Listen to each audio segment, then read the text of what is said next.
están? Bienvenidos. Esta es otra edición de Eduardo Ledesma Pregunta y hoy tenemos el honor de que nos visite aquí en el Teatro Oficial Juan de Vera la historiadora, politóloga, docente, investigadora María del Mar Solís Carnicer. Marimar, ¿cómo estás? Gracias. No, muy bien, gracias a vos por invitarme. Bueno, Marimar nació en Corrientes, es egresada de la Facultad de Humanidades de la UNE como profesora y licenciada en Historia, es doctora en Historia por la Universidad Nacional de Cuyo, es magíster en Ciencias Políticas por la Universidad del Nordeste. Actualmente se desempeña como profesora titular por concurso de Historia Argentina Contemporánea del Departamento de Historia de la Facultad de Humanidades de la UNE y como investigadora independiente del Consejo Nacional de Investigaciones Científicas y Técnicas del CONICET en el Instituto de Investigaciones Geohistóricas, en el IGI que está en Resistencia. Allí dirige el Núcleo de Estudios Contemporáneos sobre Estado, la Política y Sociedad.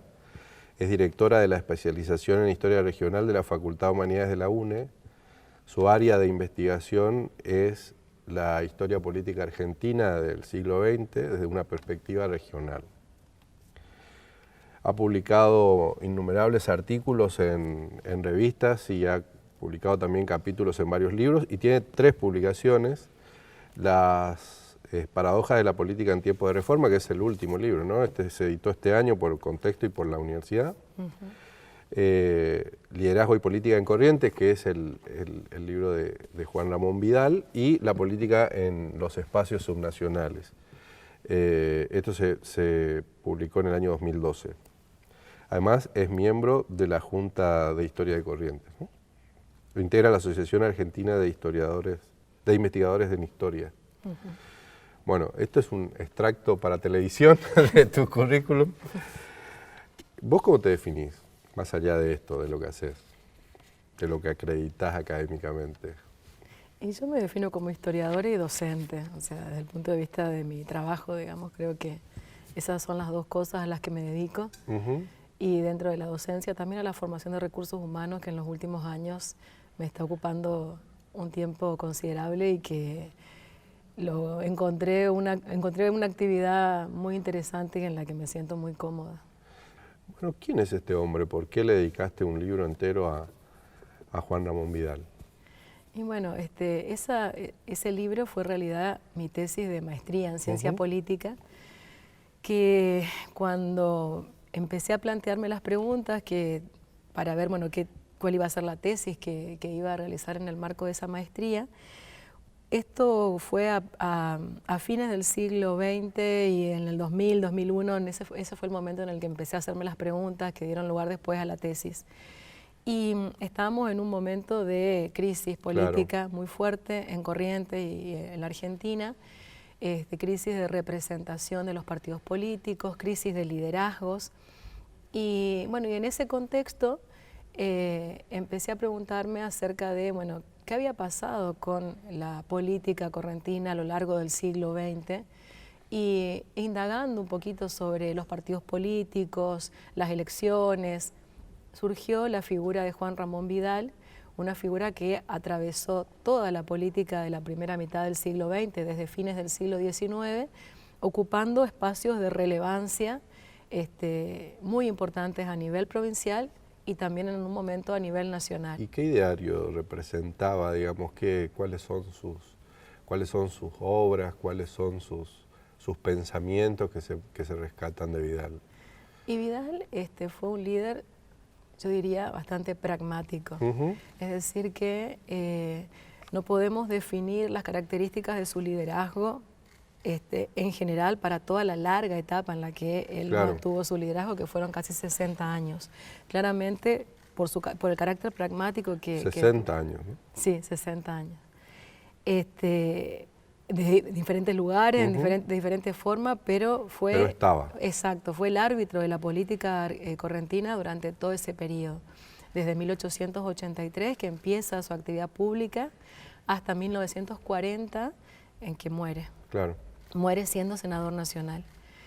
Y bueno, por eso, o sea, imposible que podamos definir a su liderazgo de una sola vez, digamos, porque durante tanto tiempo claramente los contextos fueron cambiando, él mismo también fue cambiando, su lugar fue cambiando también en la política provincial, y entonces me parece que se debe analizar el liderazgo de Vidal en relación a los diferentes momentos y a los diferentes contextos de la política, tanto nacional como provincial. Y bueno, en este caso particular, el liderazgo de Vidal estuvo asociado a una etapa de la historia argentina en la que se estaba pasando, o sea, estaba en la etapa de transición entre un momento en el que los conflictos políticos se resolvían por medio de la violencia y las revoluciones, donde eran más importantes las revoluciones que las elecciones, a una otra etapa en la historia política argentina en la que las elecciones empiezan a reemplazar a la violencia. Claro. En ese interregno es donde surge el liderazgo de Vidal, esta figura de Toledo, de José Toledo, que era llamado Toledo el Bravo justamente por sus características. Y bueno, el surgimiento del liderazgo de Vidal está asociado a ese contexto, en el cual, si bien hay distintas versiones acerca de exactamente qué fue lo que pasó, que yo creo que no vamos a saber nunca qué fue en realidad lo que efectivamente ocurrió, pero sí lo que claramente podemos saber es que Vidal se enfrentó al poder de Toledo. Se enfrentó tirando tiros, ¿no? Tirando tiros, se enfrentó también a través, o sea, de ciertas maniobras políticas con el gobierno nacional, o sea, de diferentes formas. La cuestión es que ese enfrentamiento claramente debilitó el poder de Toledo, que finalmente terminó yéndose al exilio en Paraguay y dejando ese espacio liberado para que Vidal pudiera empezar a construir ese liderazgo que lo va a llevar después a ser gobernador muy joven. Claro, pero la base de Vidal era, bueno, derrocó a un grandote, ¿no? Exacto. O sea, para ponerlo en términos gráficos, derrocó a un poderoso y a partir de ahí se genera como un mito fundacional de su liderazgo, ¿no? A lo largo de este libro, que además es muy recomendable porque, bueno, se pueden trazar muchos paralelos, se pueden entender muchas cosas de lo que nos pasa actualmente incluso, pero decís que más allá de que Vidal actuó directa o indirectamente en la política local, regional y nacional durante tanto tiempo, 60 años, pero sin embargo hay una característica, digamos, saliente en él, que era más bien callado, más bien silencioso, ¿no?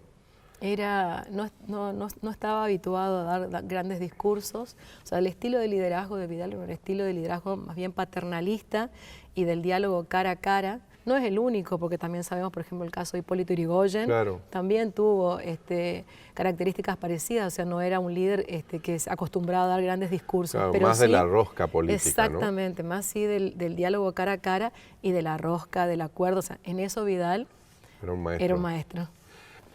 Bueno, vos en el libro también hablas más del liderazgo que de otra cosa, ¿no? Y ahí separás lo que nosotros conocemos por ahí, lo que se dice comúnmente como que nosotros tenemos muchos caudillos, ¿no? Y Vidal podría ser, pero ¿por qué líder y no caudillo?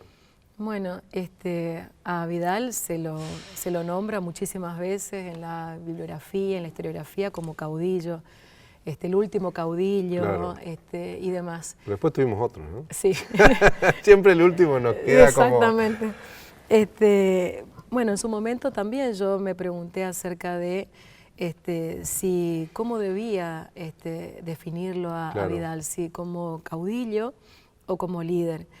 Llegué a la conclusión de que el concepto de caudillo es un concepto como tantos otros, que podríamos mencionar, claro, populismo, no sé, que han tomado tantas definiciones distintas, se han usado para decir cosas tan distintas entre claro, sí, que finalmente terminan perdiendo peso, claro, e importancia. Y por otro lado también, la mayor parte de las veces que se utiliza el concepto de caudillo es utilizado de una forma negativa, o sea, peyorativa, y yo no quería darle una valoración al análisis previo al hacer el análisis. Por lo tanto, entonces me pareció que el concepto de liderazgo era un concepto más adecuado para poder analizar exactamente cuál fue el papel de Vidal en la política de Corrientes. Bueno, Vidal no consigue todavía sucesor en relación a la cantidad de tiempo de manejar los hilos de la política, ¿no? Es muy difícil encontrar una figura posterior, si bien hay muchas figuras, no tanto tiempo, ¿no? No. Es más, o sea, después que murió Vidal, el Partido Autonomista, que durante todo el periodo en el que él fue el presidente del partido, que fue Claro. durante todos estos años, fue un partido que, a diferencia de los otros partidos que actuaban en Corrientes, que se caracterizaron por ser dividirse permanentemente en facciones, el Partido Autonomista fue el que se mantuvo más cohesionado. Y cosa que, una vez que muere Vidal, eso desaparece y empieza a partirse el Partido Autonomista en diferentes líneas, en diferentes facciones. Y claramente no hubo ningún otro dirigente dentro del partido que pudiera ocupar ese lugar que dejó Vidal. Claro. ¿Qué diferencia en términos políticos hay entre estos primeros hombres, los que nos organizaron institucionalmente, y los gobernantes actuales? Cambió muchísimo todo, o sea, en general, o sea, cambió la política, cambió el contexto, cambió la economía, cambió el mundo. Claramente es imposible, o sea, trasladar a actores políticos de una determinada época a otras épocas, porque claramente los actores tienen su peso y pueden analizarse y pueden entenderse en el marco de su época, o sea, es imposible hacer un traslado a otros periodos. Y el mismo Vidal, yo diría que a lo largo de todos esos años no fue la misma persona. Claro. No es lo mismo el Vidal de fines del siglo XIX con el Vidal de la década del 30. El Vidal de fines del siglo XIX es un Vidal claramente liberal, liberal desde el punto de vista ideológico, político, ¿verdad? Sin embargo, si después vemos al Vidal de la década del 30, es un típico dirigente conservador de la política más conservadora de la Argentina, o sea, donde incluso va a convertirse en un referente del conservadurismo a nivel nacional. Claro. Y es la misma persona, pero bueno, claramente el contexto en el cual se movió durante todos esos años fue modificándose y fue cambiando. Bueno, ¿y qué tiene que ver el contexto? ¿Qué tienen que ver las personas? ¿Y por qué pasamos de ser una provincia pujante, digamos, de vanguardia en muchos aspectos, a lo que parece ser una provincia más bien conservadora y claramente por índices variados, una provincia muy pobre? Bueno, creo que también hay varios elementos hay que tener en cuenta. José Carlos Chiaramonte, en su libro Mercaderes del Litoral, que analiza la política y la economía de Corrientes en las primeras décadas del siglo XIX, un poco hace referencia a esta cuestión, a la diferencia que él encuentra en Corrientes comparándola con otras provincias en esos años, una provincia que claramente tenía muchos elementos, sobre todo desde el punto de vista institucional, de avanzada con respecto a otras. Esto se va a ir modificando ya para fines del siglo XIX y claramente en el siglo XX vamos a encontrar a Corrientes rezagada con respecto a otras provincias, ya sea de la misma región o a nivel país, ¿verdad? ¿Y qué Tienen que operó ver, por un lado creo que fue importante el tema de que Corrientes no pudo integrarse al modelo económico que va a empezar a desarrollarse a fines del siglo XIX, que es el modelo agroexportador. Corrientes quedó afuera de ese modelo económico claramente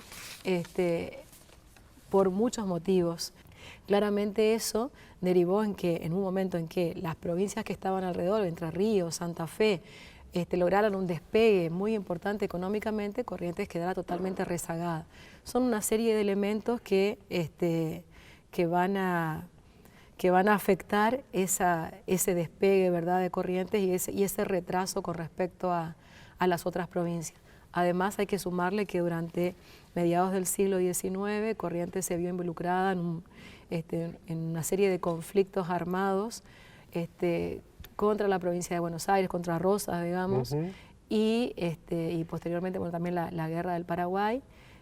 Prácticamente todos los recursos de la provincia se destinaron a la guerra y bueno, las deudas que se generaron también a partir de eso y después al no poder repuntar económicamente, bueno, fue una cosa que derivó en el retraso. ¿Y cuándo nace el discurso de esto, ¿no? El discurso de la postergación, el discurso de la provincia desacoplada? ¿Y cuándo nace eso? Y bueno, a fines del siglo XIX. empezamos a ver diferentes políticos e intelectuales que van a empezar a plantear esta idea del discurso de la provincia postergada, o sea, de la provincia que tanto luchó por la construcción de la nación, de la construcción del Estado argentino, ya sea en la etapa de la independencia, como posteriormente en la lucha contra Rosas, que Corrientes planteaba, había sido protagonista de todos esos procesos, pero sin embargo después no había sido reconocido ese lugar en la construcción del Estado Nacional. Y ese discurso aparece en todos los partidos políticos. Encontramos en primer lugar en los liberales, pero después también lo vemos en el Partido Autonomista, incluso cuando coincide, digamos, el color político a nivel nacional y a nivel provincial. Si bien cuando no coincide es mucho más evidente que en ese discurso se echa la culpa, ¿verdad?, al Estado Nacional, que no respondió a las necesidades de la provincia, pero cuando coincide el color político también, o sea, el discurso permanece, quizás no tan fuertemente ese enfrentamiento con el Estado Nacional. Eso sobre todo lo vemos, por ejemplo, durante la etapa peronista, pero así todo se mantiene el discurso de la provincia postergada. ¿De cuándo me decís eso? La semana pasada, digo, el siglo pasado. Desde fines del siglo XIX, 1880 aproximadamente, encontramos ya tanto en intelectuales, historiadores, políticos que hacen referencia a ese tema. Lo que se ve por el relato es que, bueno, en un primer momento como que tiene una carnadura en datos objetivos y después pasa a ser un discurso más bien político ya, ¿no? Sí. O sea que ya no importa ya las cuestiones, digamos, objetivas que sustentan eso, sino ya como reclamo político. Sí, es decir, y pasa a constituirse también como una especie de rasgo de identidad provincial. Claro. Por ejemplo, me pareció muy sintomático el hecho de cuando se reforma la Constitución en el año 1949 durante el peronismo, que el peronismo claramente había avanzado sobre todo el país en un proceso de homogeneización y demás. Sin embargo, en la Constitución del 49 en Corrientes se mantiene un artículo con el cual la provincia planteaba que todavía se sentía con el derecho de seguir reclamando los territorios de Misiones, que se le habían sacado a fines del siglo XIX. A mí realmente me llamó muchísimo la atención leer ese artículo en esa Constitución, porque aparece, más allá del avance del peronismo a nivel nacional, aparecen esos rasgos propios de la tradición política local, incluso en esa Constitución. Bueno, a propósito, ustedes también están estudiando el peronismo, ¿no? Y el peronismo como fenómeno nacional, pero que se estudia también afuera, en el mundo, interesa mucho el peronismo, ¿no? Pero, ¿por qué el peronismo crees que es, no sé, rechazado en algún punto, resistido en otro y no votado en Corrientes después de Velasco y Julio Romero, ¿no? Como que se terminó ahí.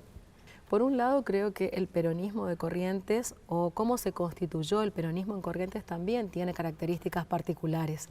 Claramente, el peronismo de Corrientes por ahí no se identifica con el imaginario general, ¿verdad?, que se construyó sobre el peronismo. Claro. O sea, ese partido asociado a los sectores de los trabajadores, claramente... Pero eso tiene que ver también con la característica de la provincia. Exacto, o sea, claramente eso en Corrientes no fue así, y tiene que ver con que en Corrientes para 1945-46 el movimiento obrero era muy débil. Claro. Y entonces el peronismo lo forma otro tipo de gente, digamos. Exacto, el peronismo en Corrientes se constituyó a partir de otros sectores. Un sector importante que va a provenir de la Unión Cívica Radical antipersonalista, es decir, dentro del radicalismo, el sector quizás más conservador, podríamos decir. También un sector importante del Partido Autonomista se va a acercar al peronismo. Algunos dirigentes liberales también se van a acercar al peronismo, y un sector que hasta ese momento no había tenido relevancia en la vida pública en Corrientes, que va a ser un sector nacionalista, que se va a llamar la Alianza Libertadora Nacionalista, que también va a confluir en ese primer peronismo de Corrientes.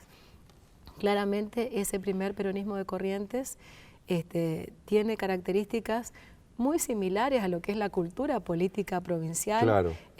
No encontramos mayores diferencias entre las prácticas políticas de ese primer peronismo correntino con la de otros partidos que actuaban en la provincia en ese momento. Claramente o sea, Velasco, hay muchos rasgos conservadores. Claro, eso. En el caso particular de Velasco, Velasco era un militar y tenía vínculos familiares con liberales. Claro. Y cuando él llega a Corrientes, como él era correntino, era de esquina, pero bueno, ya hacía muchos años no vivía en Corrientes porque había ido a estudiar al colegio militar y demás, y era muy amigo de Perón. Cuando él llega como interventor federal a Corrientes en el año 1947, porque Corrientes en las elecciones del 46 no gana el peronismo, o sea, va a ser la única provincia en la que el peronismo no va a ganar en esas elecciones en las que Perón resultó presidente. Al año siguiente se interviene la provincia y Velasco llega como interventor federal y Velasco logra reconstruir el partido peronista que en ese momento estaba claramente desconfigurado, justamente había muchísimos conflictos internos acerca de cuál de los distintos sectores del peronismo era el verdadero peronismo, ¿verdad? Bueno, Velasco cuando llega va a lograr conformar y constituir al partido en la provincia y le va a otorgar ciertos rasgos particulares también de su propia personalidad. Por otro lado, como tenía ciertos vínculos con sectores conservadores, eso también le permitió conseguir apoyos en los partidos liberales y autonomistas, y eso va a derivar en que Velasco va a ser un gobernador que incluso los políticos opositores lo van a reconocer como una figura respetada, y lo recuerdan, digamos, como un gobernador, como un buen gobernador, incluso de los sectores conservadores. Bueno, en el caso de Julio Romero, por ejemplo, en las elecciones de 1946, Julio Romero fue candidato a diputado provincial por la Unión Cívica Radical Junta Antipersonalista. Es decir, en esas elecciones él participa como candidato por el radicalismo antipersonalista. Posteriormente se va a acercar al peronismo y bueno, va a ser posteriormente diputado provincial por el peronismo durante los primeros años del peronismo en Corrientes. Era a su vez una figura, un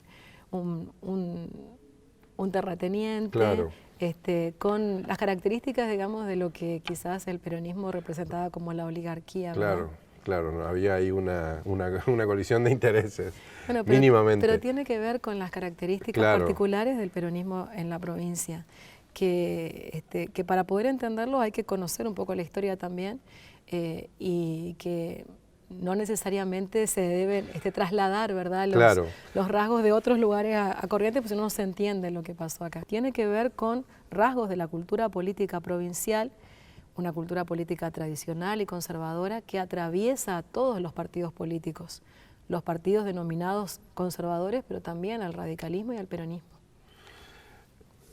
Sin duda es muy interesante todo esto, pero no tenemos mucho tiempo, pero antes de despedirnos, a mí me gustaría avanzar sobre esto y tal vez algunos de nuestros televidentes que se están planteando o que tienen alguna inquietud relacionada con la historia, ¿dónde se estudia? ¿Qué se estudia? Y eventualmente el que no tenga por ahí posibilidades de estudiar, pero tiene ganas de indagar, ¿por dónde empieza? ¿Qué lee? ¿Qué nos podés convidar?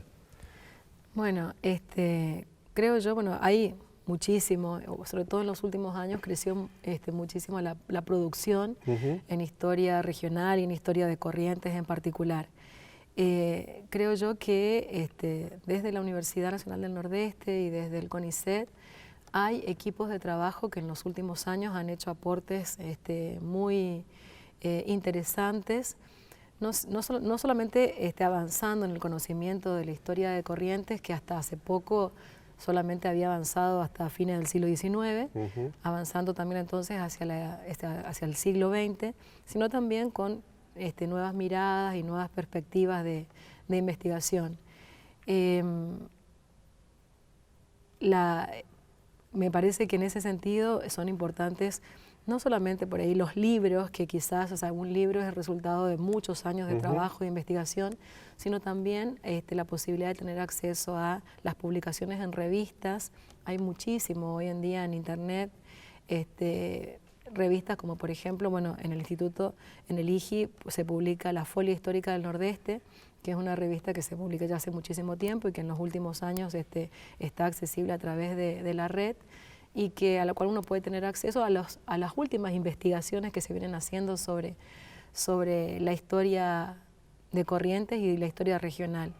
También, bueno, por supuesto, los aportes de la Junta de Historia de la provincia de Corrientes a través de los anales y de los congresos de historia de Corrientes, me parece que también han hecho aportes interesantes en el conocimiento de diferentes aspectos de la historia provincial. Las editoriales locales también colaboraron muchísimo con eso, tanto Moglia Ediciones como Contexto, que en los últimos años han publicado los trabajos de los investigadores que por ahí de otra forma serían imposible que se dieran a conocer. También me parece que son importantes. Y hay una publicación quizás para aquellos que quieran tener un panorama general y más accesible quizás de la historia de Corrientes, una publicación que también está accesible a través de la red, que se hizo hace algunos años por un convenio entre la Universidad Nacional del Nordeste y Aguas de Corrientes, que en 3 tomos se llama La historia de Corrientes va a la escuela. Estuvo pensado en su momento para que sea utilizado por los estudiantes de escuela secundaria y son 3 tomos que abarcan toda la historia provincial y que están disponibles a través de internet. Uno los puede bajar a los 3 tomos completos y me parece que allí están reunidos prácticamente todos los investigadores que han estudiado en los últimos años y han renovado un poco la mirada sobre la historia de Corrientes, y también se ha actualizado los conocimientos sobre la historia de Corrientes y planteado en un formato muy accesible y que puede ser leído por cualquier persona. Me parece que ese es un trabajo muy útil, que no sé si es suficientemente conocido, pero que está disponible gratuitamente para bajarlo a través de la red. Muchas gracias. De nada. Muchas gracias también a ustedes. Recuerden que estas y otras entrevistas se pueden ver en eduardo-ledesma.com, en la plataforma del Diario Litoral, también por televisión a través de T5 satelital y por Canal 5 de Montecaseros. Muchísimas gracias y hasta la próxima.